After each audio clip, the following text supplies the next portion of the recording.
In the heart of bustling cities, a green revolution is taking root. Welcome to Urban Farming Revolution, cultivating change in urban landscapes.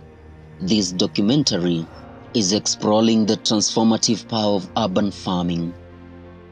As our cities expand, so does the demand for sustainable food sources.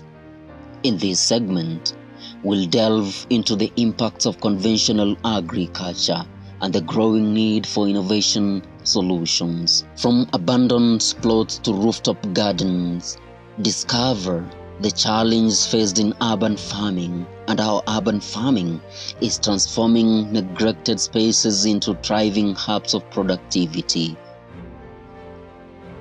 In this documentary, we're going to learn about how urban farming has helped in cultivating communities, explored how these projects are fostering social bonds, empowering residents, and providing fresh, locally sourced produce.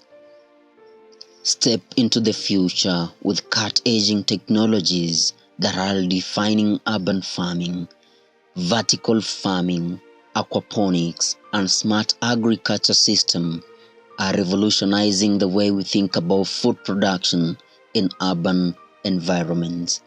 Like any movement, we'll all examine the hurdles and the opportunities that lie ahead. Urban farming isn't just a trend, it's a catalyst for a sustainable future. In this final segment, we'll explore how these initiatives are reshaping our cities, promoting environmental stewardship, and inspiring a global movement towards resilient and sustainable urban landscape.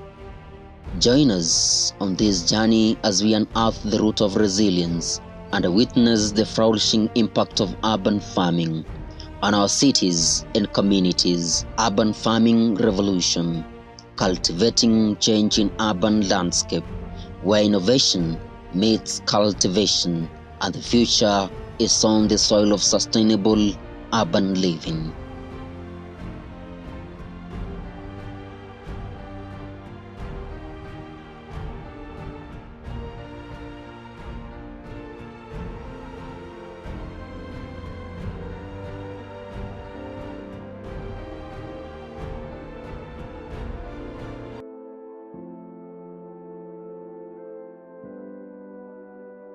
Urban farming has shifted my focus to agriculture compared to the traditional agriculture.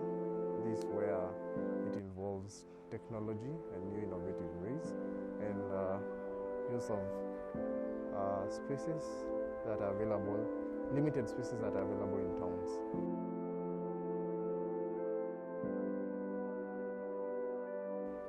The challenges that I mostly face while doing the urban farming include limited spaces. The second one is at times due to these structures that are being built, there is less sunlight for the plants, and then zonation regulations. These where municipals and county governments have been having regulations that alter and restrict people to do farming. However, come them is engaging and asking for support from policymakers and county government, engaging the community through community education, asking them to change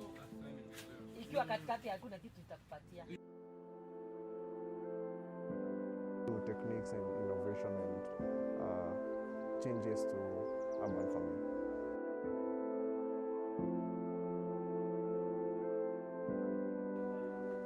Examples of urban farming and technologies that have been involved include hydroponics. That is where people use water to plant where the roots don't have soil. They just mix water with nutrients, relevant nutrients. We also have aquaponics where you just mix water with the roots of the plants with the required minerals and nutrients to help them grow. You have vertical gardening. That is where you stack. That is where you plant like plants in a vertical way. You it helps to minimize the space. Mostly it's done outdoors, in outdoors area. Yeah.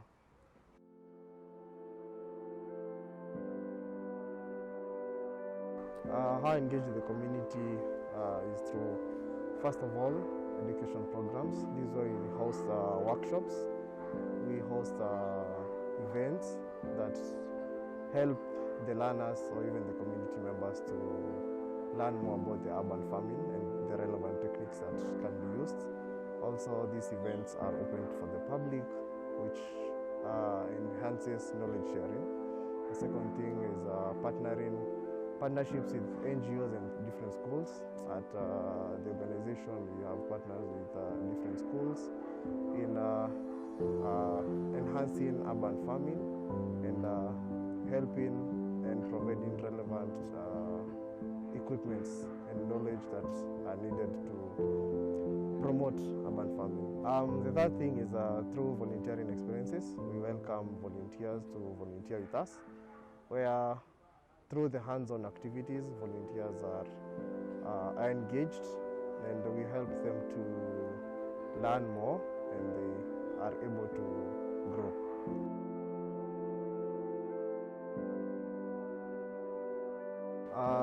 So urban farming has incorporated different, has saved on different things.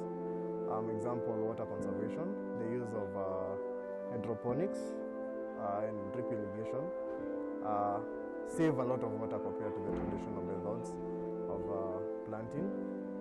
This has helped to reduce the water usage by far. Yeah. So the second thing is the reduced food miles. These were planting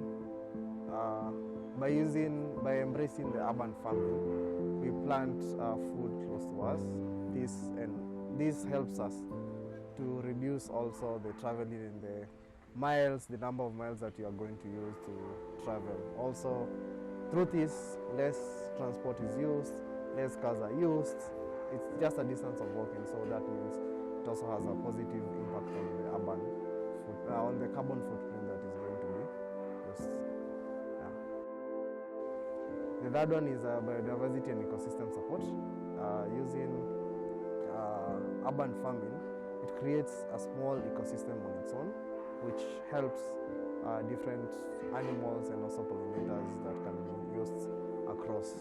Examples, things to do with bee can find a place to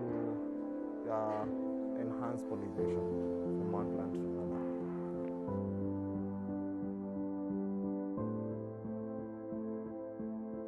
The role of how I see urban farming changing and evolving in the future is one, through advancements in technology. Example, the use of artificial intelligence, that is AI, to monitor systems. That could be the growth, the whole monitoring, and then now the harvest, to compare to give concrete evidence and show statistics. The second point is integration of good urban planning systems. These were engineers and professionals who were required to incorporate and use different planning and techniques to ensure that urban farming is put in place and in the planning of towns and different places, different buildings being set up. The third one is increased food security. Over time, we will see challenges due to hunger and related issues will be a thing of the past. This will help also promote nutrition among children and people.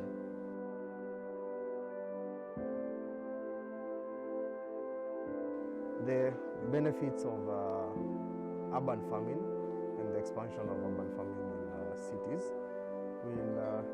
will lead to improved air quality around. So when you plant trees, when you plant different plants that are supposed to be fed, this will improve the air quality around towns.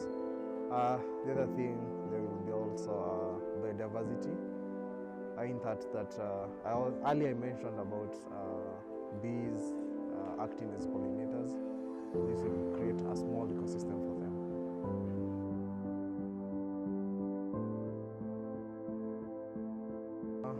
The advice that I will give the people who want to start urban farming and projects, first of all, you do your planning, proper planning and research. This will help you first identify the resources, the land that are there, the techniques, the best techniques that you're supposed to use, be it vertical gardening, be it drip irrigation, be it hydroponic or aquaponic. This will help you also identify the loopholes, the challenges and the positives.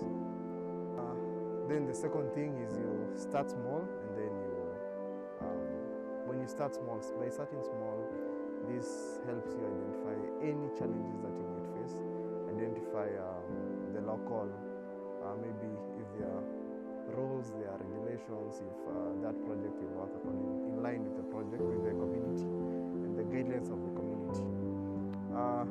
Then scale up the project. Once this small scale, let's say it's a vertical gardening, once it's successful, now you can scale up the project to a community project where you can launch it in different. Urban farming requires a lot of adaptability and innovation. This will come in handy by getting new techniques, existing techniques or even better techniques that are available.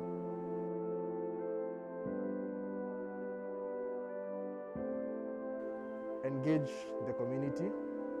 Engaging the community, this will help them develop a sense of ownership. Once you engage people to come together to practice urban farming, it brings them together, it fosters unity.